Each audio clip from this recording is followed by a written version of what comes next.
So the idea here is we're investing in things where it's actually good for the planet, good for people, but it also makes money.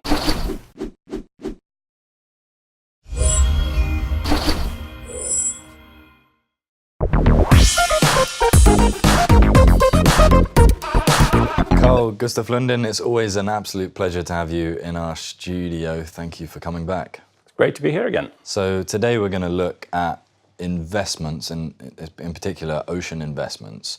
Could you just talk us through what an ocean impact investment is? So there's been a lot of talk about impact investment in many different sectors over the last few years. I mean, it can be more broadly on environment, for example, or social impacts, where we're trying to do well through doing good. So the idea here is we're investing in things where it's actually good for the planet, good for people, but it also makes money.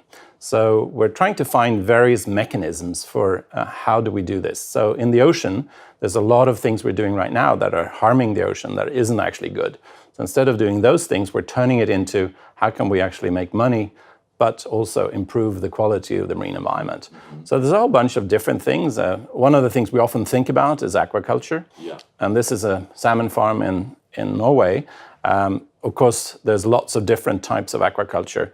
If we look at bivalves, like mussels or clams or oysters, they tend to be very good because they filter feed. So what they do is they take out the nutrients out of the water. Yeah. So if you have too much nutrients in an inshore area, it's actually a very good type of aquaculture to do it. So that would be one type of impact investment. Mm-hmm. Another type, which I think is coming more and more, is looking at the landscape. So how do we work with the landscape? Something we would call nature-based solutions. Mm-hmm. So here in Tanzania, we have extensive mangrove forests. The interesting thing with these type of barriers is that they can protect the hinterland so that people living on the coastline don't get washed over by a tsunami or have less risk of big storms inundating them and so on. So there's a natural barrier. Of course, it also provides all kinds of different services to people. So it could be food, it can be timber, it can be other types of non-extractive resources that they can get from that. So there's a whole slew of different types of things you can do with that. So what kind of investments do you do, and how do you initially get involved with, say, like you said, an example here in Tanzania with the mangroves? How do you invest in something like that? Well, in many places, it's a matter of managing things. Yeah. So you can improve how it's being managed, and that means you also have a better rent, you have a better return of these areas. In some places, you have to replant them. So, they've been degraded, they've been cut down, for example. In some other places, it's perhaps looking at other types of restoration of the landscape. So working with nature rather than against it.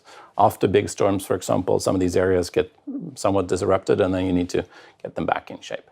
So those type of investments, I think can be other types of systems as well. It can be seagrass beds, we can have artificial coral reefs in some places that have been badly hit. So there are various things we can do as humans to improve on it. Depending on what kind of economic activity going on in the area, we can also then get better livelihoods, we can get better industry, we get more tourism going, for example.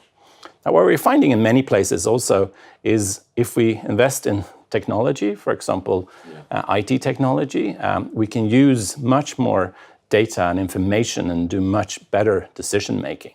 So with these type of IT investments, we actually enhance the ability to manage, and we also enhance the profit of a lot of the things we're doing. Mm-hmm. Another type of investment is looking at clean water. Yeah. We all want clean water, and many of these places, these systems help filter.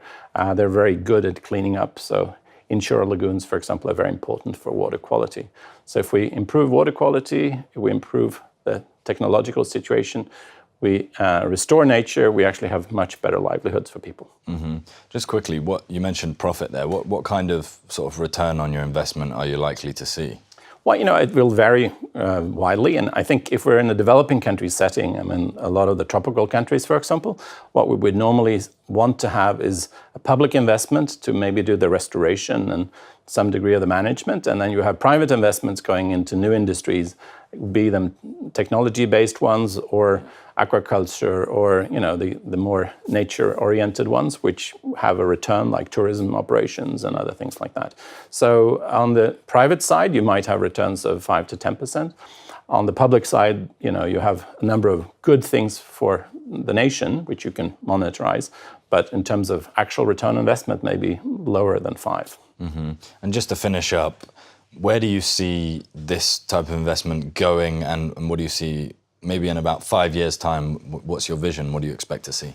I think it's really taking off. So there's a number of specialized funds coming up right now.